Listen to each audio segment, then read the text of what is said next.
कुशीनगर में एक धनी व्यक्ति रहता था। उसका नाम धनपत राय था।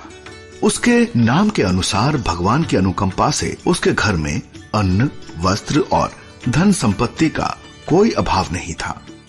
धनपत राय का व्यापार दूर दूर तक फैला हुआ था। धनपत राय की पत्नी मालती बहुत लोभी और ईर्ष्या द्वेष करने वाली थी। घर में अन्न, वस्त्र और धन के भंडार भरे होने पर भी किसी निर्धन को कभी कुछ नहीं देती थी। भिक्षा मांगने वालों को भी किसी न किसी बहाने से खाली हाथ लौटा देती थी। एक दिन एक सन्यासी धनपत राय के घर आया। उसने दरवाजे पर खड़े होकर भिक्षा के लिए आवाज लगाई। धनपत राय की पत्नी मालती उस समय आंगन लीप रही थी। उसने कहा, महाराज, इस समय तो मैं आंगन लीप रही हूँ, अब फिर कभी आना। सन्यासी खाली हाथ लौट गया। कुछ दिनों बाद भ्रमण करते हुए वही सन्यासी फिर धनपत राय के घर पहुंचा और दरवाजे पर खड़े होकर भिक्षा देने के लिए आवाज लगाई। मालती आंगन में बैठी अपने बेटे को खाना खिला रही थी। उसने सन्यासी से कहा, महाराज, अपने पुत्र को भोजन करा रही हूँ, इस समय आपको भिक्षा नहीं दे सकती, आप फिर कभी आना। सन्यासी फिर निराश होकर खाली हाथ लौट गया। कुछ दिनों बाद सन्यासी फिर धनपत राय के घर पहुंचा और द्वार पर खड़े होकर भिक्षा देने के लिए पुकारा। मालती हाथ में झाड़ू लिए हुए दरवाजे पर आकर बोली, महाराज, घर में झाड़ू बहारी कर रही हूँ, उसके बाद बहुत से वस्त्र धोने हैं, मुझे बिल्कुल समय नहीं, आज तो मैं आपको भिक्षा नहीं दे सकती, फिर कभी आना। मालती के वचन सुनकर सन्यासी मन ही मन मुस्कुराया और धीरे से बोला, मैं तुम्हें ऐसा उपाय बता सकता हूँ जिससे तुम्हें समय की कमी नहीं रहेगी। भगवान की लीला से तुम्हारे सभी काम अपने आप पूरे हो जाया करेंगे और फिर तुम पूरा दिन आराम से बैठ सकोगी। सन्यासी की बात सुनकर मालती ने खुश होते हुए कहा, महाराज, यदि ऐसा हो जाए तो मैं आपको बहुत सा धन, अन्न और वस्त्र दान करूंगी, आप जल्दी से मुझे वो उपाय बता दीजिए। सन्यासी बोला, बृहस्पतिवार को तुम खूब धूप निकलने पर बिस्तर से उठना, फिर घर में झाड़ू लगाकर सारा कूड़ा घर के एक कोने में एकत्र कर देना। उस दिन घर में कहीं लीपना नहीं। उस दिन परिवार के सभी पुरुष दाढ़ी अवश्य बनाएं। भोजन बनाकर चूल्हे के पीछे रख देना। शाम को अंधेरा होने के बाद दीपक जलाना और बृहस्पतिवार को पीले वस्त्र बिल्कुल मत पहनना। पीले रंग की कोई वस्तु या अन्य नहीं खाना। यदि तुम ऐसा करोगी तो तुम्हें कभी कोई काम नहीं करना पड़ेगा।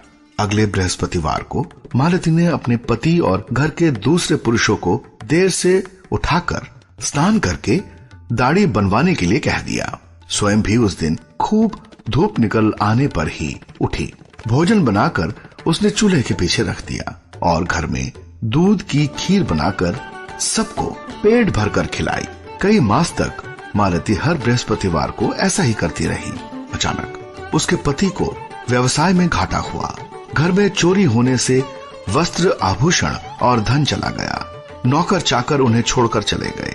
घर में अन्न का दाना तक नहीं रहा। लोगों से भिक्षा मांगकर पेट भरने की नौबत आ गई। मालती अपने घर के बाहर उदास बैठी थी। उसी समय सन्यासी वहां पर आया।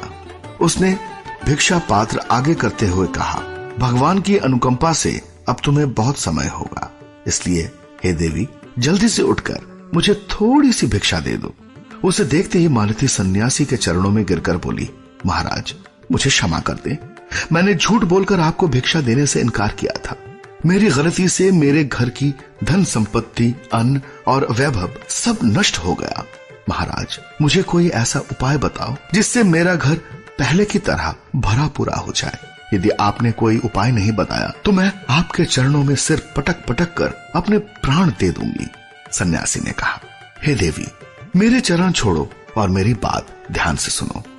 भगवान बृहस्पति ही तुम्हारा कल्याण कर सकते हैं, इसलिए प्रत्येक बृहस्पतिवार को उनका व्रत करते हुए उनकी पूजा अर्चना पीले पुष्पों से अवश्य करो। केले की पूजा करने से अनेक शुभ फल मिलते हैं। बृहस्पतिवार को घर में कोई पुरुष दाढ़ी व सिर के बाल न कटवाए।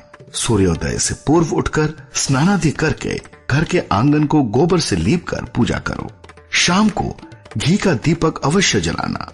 विधिवत बृहस्पतिवार का व्रत करोगी तो तुम्हारे घर में धन धान्य की वर्षा होगी, सभी कामनाएं पूरी होंगी और सभी को विद्या का लाभ होगा। कहकर सन्यासी अंतर्ध्यान हो गया तो मालती आश्चर्यचकित रह गई।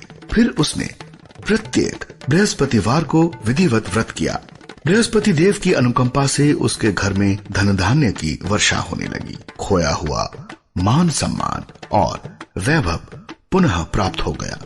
बृहस्पतिवार को जो भी स्त्री पुरुष बृहस्पति देव की विधिवत पूजा करते हैं, उनके घर में सुख संपत्ति का भंडार भरा रहता है और विद्या के लाभ से अज्ञानता नष्ट होती है।